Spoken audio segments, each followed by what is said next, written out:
엊그제 마트에 나갔다가 달걀 한 판에 10,000원 가까이 하는 걸 보고 정말 깜짝 놀랐는데요.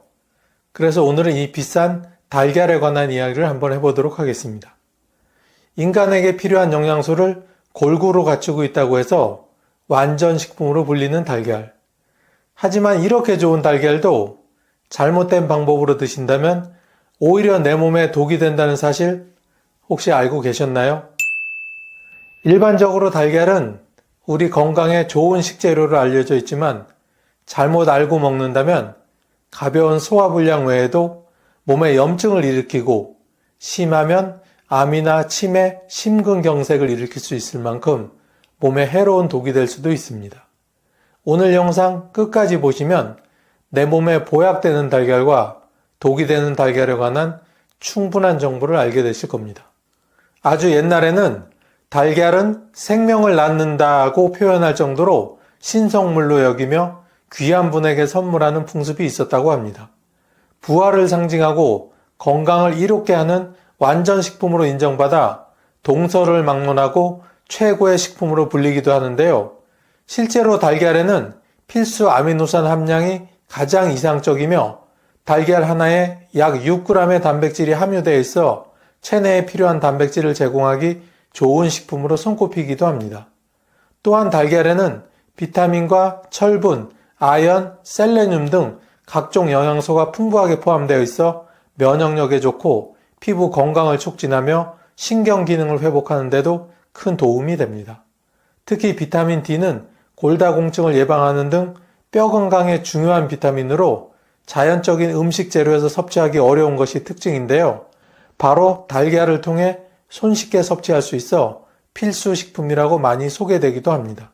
이 밖에 달걀에는 신경 전달 물질의 합성에 필수적인 콜린이라는 성분도 풍부해 뇌 기능을 좋게 해주고 기억력 향상에 도움을 주어 치매를 예방하고 태아의 뇌 발달에도 긍정적인 영향을 주며 항산화 물질이 다량 함유된 비타민 E가 풍부해 세포 손상을 막고 노화를 늦추는 데도 효과적입니다. 이렇듯 달걀은 그 효능만으로 본다면 식품계의 팔방미인이 아닐 수 없는데요. 그런데 문제는 이렇게 좋은 영양소가 가득한 달걀이라고 하더라도 누군가에게는 체내 염증을 일으키고 심혈관 질환, 암, 치매, 당뇨 등 건강에 치명적인 질병을 일으키는 독이 될 수도 있다는 사실입니다. 먼저 달걀을 드실 때 주의해야 하는 4가지 경우를 천천히 소개해 드리겠습니다. 첫 번째는 콜레스테롤 수치를 주의해야 하는 분들입니다. 완전 식품으로 알려져 건강에 좋다는 이유로 매일 달걀을 한두 개씩 드셨던 분들 중 콜레스테롤 수치가 높아 경고 또는 주의가 필요하다는 의사의 소견을 받은 분이 있다면 지금 당장 달걀 섭취를 줄여야 합니다. 콜레스테롤 수치는 간단한 건강검진이나 피검사를 통해 확인할 수 있을 만큼 익숙하지만 이에 대해 정확히 이해하고 조심하는 분은 그리 많지 않습니다. 콜레스테롤은 우리 몸에 필요한 세포나 호르몬을 만들 때 없어서는 안 되는 반드시 필요한 성분으로 알려졌는데요. 필수 성분이기는 하지만 우리 몸에 지나치게 많이 있거나 혹은 너무 적게 있으면 문제가 발생하게 됩니다. 특히 콜레스테롤 수치가 높고 나쁜 콜레스테롤이 체내에 많을수록 심각한 문제가 생기게 됩니다. 콜레스테롤 수치가 높으면 그만큼 혈액순환을 방해하기 때문에 각종 심혈관 질환 발병률이 크게 높아지게 되는데요. 여러분이 아시는 것처럼 부정맥, 고지혈증, 협심증, 심부전, 심근경색이 그 예입니다. 따라서 이러한 심혈관 질환의 위험을 낮추기 위해서는 콜레스테롤 수치를 낮춰줘야 하는데요. 이때 가장 중요한 관리 방법이 동물성 식품의 섭취를 줄여야 한다는 겁니다. 바로 달걀과 같은 식품들이죠. 고지혈증 환자의 경우 하루 200mg 이상의 콜레스테롤 수치를 먹지 않도록 각별한 식단 조절이 필요합니다. 그런데 큰 달걀 하나에는 275mg의 콜레스테롤이 함유되어 있어 제한 함량을 훌쩍 넘는 수준입니다. 그런데도 완전 식품이란 이유로 하루 2개 이상 달걀을 섭취한다면 콜레스테롤 수치가 크게 오르게 되고 그에 따른 건강상 문제가 발생하게 됩니다. 심혈관 질환도 없고 유전적인 문제도 없어 걱정이 없다고 생각하는 분들이라도 건강검진에 콜레스테롤 수치 관리가 필요하다고 권고받은 분들이라면 하루 1개 이상 달걀을 먹지 않도록 주의하셔야 합니다. 심혈관 관련 질병은 조용한 질병으로 불릴 만큼 초기에 아무런 증상이 없어 더욱 위험하기 때문입니다. 실제로 혈액이 끈적해지고 혈액순환이 잘 안 되는 고지혈증 환자의 대부분은 초기에 아무런 증상이 없다가 점차 혈액순환이 나빠지면서 나중에는 운동할 때 숨이 차고 가슴에 통증이 생기거나 또 다른 합병증을 유발하기도 합니다. 따라서 훌륭한 단백질 공급원이라는 이유로 하루 2-3개의 달걀을 먹은 분들은 반드시 식단 조절을 하시기 바랍니다. 두 번째로 달걀 섭취를 주의해야 하는 상황은 바로 요즘처럼 더운 여름철에 먹는 것입니다. 6월부터 8월 사이의 여름철은 기온이 급격하게 오르고 습도가 높아 세균이 쉽게 번식하는 것이 특징인데요. 식품의약품안전처의 지난 5년간 통계로는 여름철 발생한 식중독 중 절반 이상이 병원성 대장균과 살모넬라균에 의한 것으로 조사되었다고 합니다. 특히 살모넬라 식중독은 오염된 물이나 식품, 동물 등에 의해서 전파되며 감염되면 열이 나고 두통과 구토, 복통, 설사 등의 증상이 동반되는 특징을 가지고 있는데요.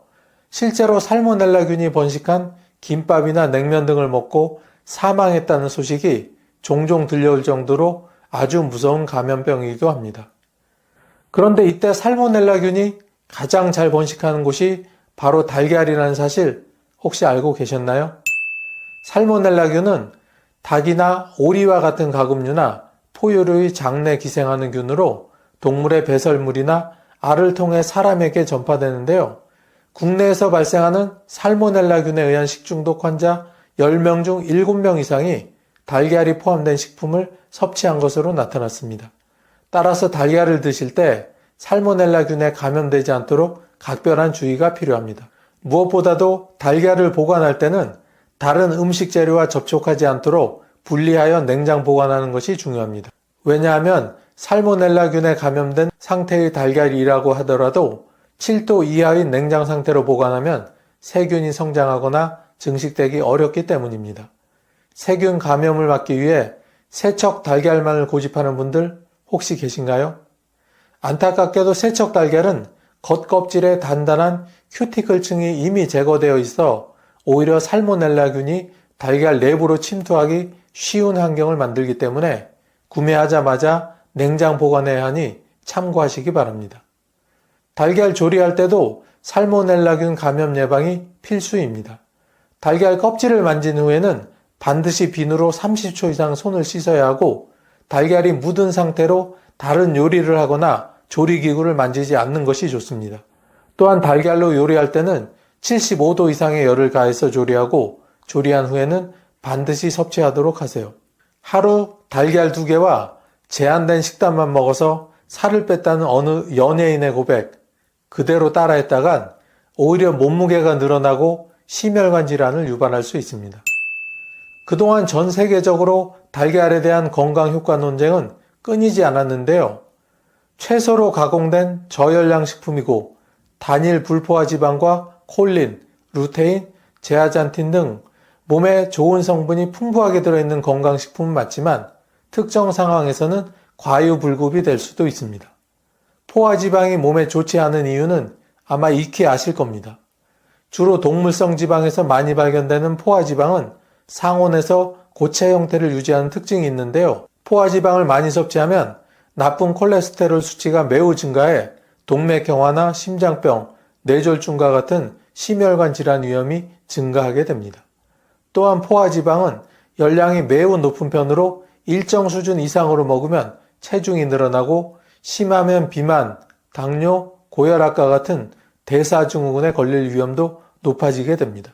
이미 예상하셨겠지만 우리가 먹는 달걀은 동물성 식품으로 포화지방이 함유되어 있기 때문에 하루 2-3개씩 매일 먹는다면 열량이 높아지고 각종 심혈관 질환에 걸릴 확률이 높아지게 됩니다.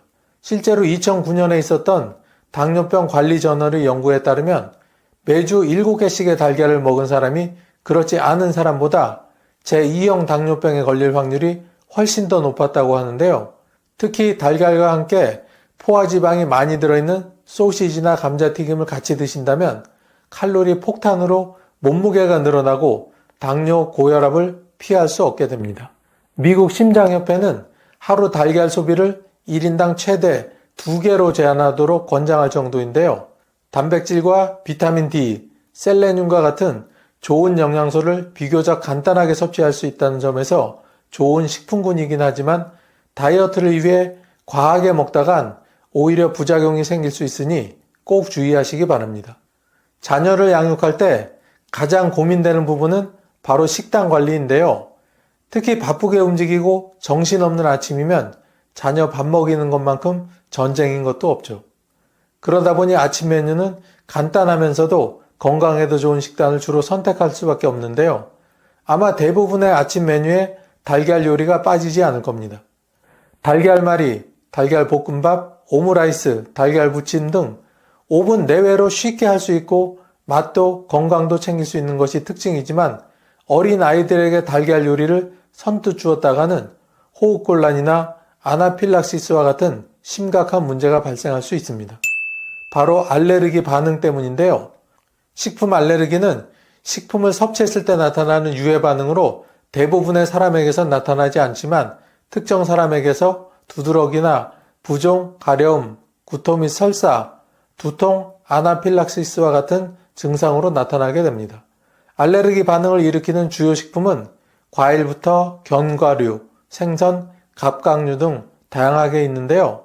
아이에게 달걀을 처음 먹인 경우라면 알레르기 반응이 비교적 적게 나타나는 노른자부터 천천히 먹이며 알레르기 반응 여부를 자세히 살펴야 하고 이후 달걀을 먹는 과정에서 피부 발진이나 두드러기가 올라오거나 기침, 호흡곤란, 복통, 설사 등의 증상이 나타나면 그 즉시 달걀 섭취를 중단시키고 병원을 방문해야 합니다. 이때 처음 달걀을 먹었을 때 알레르기 반응이 없었다고 해서 안심하면 안 됩니다. 왜냐하면 평소 달걀 알레르기 반응을 보이지 않다가 어느 순간 달걀 알레르기 반응을 보이기도 하기 때문인데요. 없었던 달걀 알레르기가 발생하는 이유는 뜻밖의 정말 다양합니다. 특별히 면역체계가 약해졌거나 스트레스를 많이 받은 경우, 임신이나 질병 등으로 면역체계가 크게 달라진 경우, 환경적인 요인, 특정 음식과 함께 먹었을 때 등등이 있는데요. 달걀을 섭취하거나 접촉한 이후 30분 이내에 급성으로 피부 발진이 발생했거나 호흡곤란, 저산소혈증, 복통, 구토 등이 생겼다면 아나필락시스 쇼크일 가능성이 매우 높으므로 서둘러 병원에 방문해 적절한 치료를 받아야 합니다. 특히 달걀 알레르기 반응으로 급성 아나필락시스가 생긴 경우 목젖을 중심으로 후두가 부어오르며 기도를 막아 질식을 유발할 수 있어 자칫 생명에 치명적일 수도 있으니 꼭 주의하시기 바랍니다. 이번에는 달걀과 함께 먹으면 염증, 암, 치매, 당뇨 등을 유발하는 독이 되는 식품을 몇 가지 소개해 드리려고 하는데요. 그럼 지금부터 달걀과 상극인 식재료가 어떤 것이 있는지 하나씩 살펴보도록 하겠습니다. 달콤한 달걀물에 푹 적셔서 버터에 노릇하게 구운 프렌치 토스트는 달걀 요리에서 빼놓을 수 없는데요. 달걀물에 설탕을 가득 부어 달콤하게 만들수록 그 맛은 배가 되지만 반대로 건강은 배로 나빠지게 됩니다. 그 이유는 바로 설탕에 있습니다. 설탕이 독을 유발하는 이유는 바로 달걀 속 아미노산과 반응해 해로운 물질 글리코톡신을 생성하기 때문입니다. 혹시 당독소라는 말 들어보신 적 있으신가요? 당독소란 포도당 분자와 단백질 분자, 지질 등이 비정상적으로 결합해 만들어진 노화 독소인데요. 당독소가 체내에 쌓이게 되면 각종 노화를 유발할 뿐 아니라 온갖 질병의 원인이 되는 만성 염증을 일으키고 심하면 당뇨나 비만, 심혈관 질환, 암, 치매 등의 만성 질환을 일으킵니다. 이렇게 치명적인 문제를 일으키는 당독소는 앞에서 설명해드린 글리코톡신에 의해 만들어집니다. 따라서 평소 달걀에 설탕을 부어서 조리해 먹는 요리를 즐겨 드신다면 간단한 소화 문제부터 심각한 질병이 생길 수 있으니 장기적으로는 먹지 않도록 주의하시길 바랍니다. 최근 들어 소화가 잘 안 되고 속이 더부룩한 분 혹시 계신가요? 이런 분들은 평소 식단에 단백질이 과하지 않은지 점검해 볼 필요가 있습니다. 달걀은 필수 아미노산과 단백질이 풍부한 음식 재료로 앞에서 이미 소개드렸는데요. 이때 달걀과 함께 단백질이 풍부한 콩이나 두부, 육류 등을 함께 섭취하는 식습관을 갖고 계시다면 만성적인 소화불량이 생길 수밖에 없습니다. 특히 소화 기능이 약한 노약자분들이라면 더더욱 달걀 섭취와 단백질 음식 재료를 함께 드시지 않는 것이 좋은데요. 여기에 더해서 신장 기능이 약한 분들도 달걀과 단백질 섭취를 줄이는 것이 좋습니다. 단백질을 너무 많이 먹으면 이 찌꺼기가 많아져서 신장이 무리하게 일을 하게 되고 결국엔 신장이 지치고 약해져 다양한 합병증까지 유발할 수 있습니다. 이와 비슷한 맥락으로 간 기능이 저하된 사람도 달걀과 단백질을 과도하게 먹으면 부담을 줄 수 있으니 참고하시기 바랍니다. 마지막으로 요산이 관절에 쌓여 염증을 일으키는 통풍 환자들도 달걀 섭취 시 단백질 함량을 잘 따져서 섭취해야 합니다. 단백질 함량이 높은 육류나 해산물, 동물성 식품을 많이 섭취할수록 요산 수치를 높이기 때문입니다. 어느 식품에나 잘 어울리는 치즈가 달걀의 영양소 흡수를 방해할 수 있다는 사실 혹시 알고 계셨나요? 실제로 달걀과 우유 또는 치즈를 함께 먹으면 달걀의 철분 흡수를 저해할 수 있는데요. 그 이유는 바로 우유와 치즈에 풍부한 칼슘 때문입니다. 칼슘은 달걀 속 철분과 반응해 체내 흡수율을 떨어뜨리는데요. 일반인에게는 큰 문제가 안 되지만 철분이 결핍된 분들이거나 철분 섭취가 특히 필요한 임산부에게는 이롭지 않으므로 달걀과 우유, 치즈 등을 함께 드시지 말고 시간을 두고 드시는 것을 권장해 드립니다. 우유와 달걀은 영양소 흡수 외에도 소화불량을 일으킬 수 있는 조합이기도 한데요. 앞에서 설명해 드린 것처럼 우유 또한 단백질이 풍부한 식품군 중 하나이기 때문에 함께 먹으면 소화불량이나 복통을 일으킬 수 있고 신장이나 간 건강이 좋지 않은 분에게 부정적인 영향을 끼칠 수 있습니다. 우유와 달걀 섭취를 지양해야 하는 또 다른 이유는 알레르기 반응을 일으키기 쉬운 음식 재료로 알려졌기 때문입니다. 두 식품 다 알레르기 반응이 잘 나타나는 식품이기 때문에 두 식품을 동시에 먹을 때 알레르기 반응이 복합적으로 나타날 수 있습니다. 심혈관 질환에 유의해하는 분들이라면 우유와 달걀 그리고 버터를 조리하여 먹지 않는 것이 좋습니다. 평소 빈혈 증상이 자주 있는 분들이라면 달걀을 먹을 때 녹차는 반드시 피하시기 바랍니다. 달걀을 먹다 보면 목 넘기기가 퍽퍽해서 다른 음료를 곁들이는 경우가 정말 많은데요. 이때 카테킨 성분과 탄닌 성분이 함유된 녹차를 함께 먹으면 철분 흡수를 방해하기 때문입니다. 여기서 녹차의 카테킨 성분은 비타민C의 10배, 비타민 E의 20배 이상에 달하는 항산화 효과를 가지고 있는데요. 피부 노화를 늦추고 면역력을 높이는 데 효과적이지만 과하게 섭취할 경우 소화불량이나 복통, 설사 등의 부작용은 물론 칼슘과 철분 흡수를 방해해 빈혈 증상을 유발하는 것으로 알려져 있습니다. 탄닌 성분 또한 노폐물과 피지를 제거해 피부 탄력을 높여주는 이로운 영양소지만 달걀과 함께 먹을 경우 철분과 결합해 체내 흡수를 방해하는 것으로 나타났습니다. 가을이 되면 제철을 맞은 감을 자주 드실 텐데요. 달걀과 감을 함께 먹은 경우라면 12시간 이내에 억지로 토를 해서라도 체내에 흡수되지 않도록 해야 한다는 사실 혹시 알고 계셨나요?